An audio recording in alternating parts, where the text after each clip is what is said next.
Саңырауқұлақтарды тазалау қажет пе? Иә, қажет. Оны келесі тәсілмен жасаймыз. Саңырауқұлақты аламыз. Бұның сыртында өзінің жұқа қабығы болады. Соны алып тастауымыз қажет. Мына қабық жаймендеп тартсаңыз, мінекейіңіз осылайынан алынады.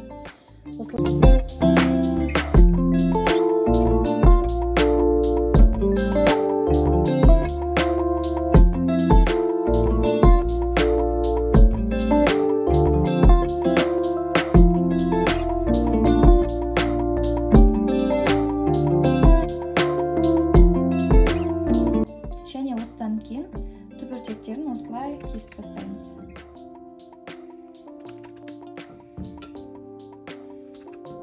Болды, сіздің шампиньондарыңыз тамаққа дайын.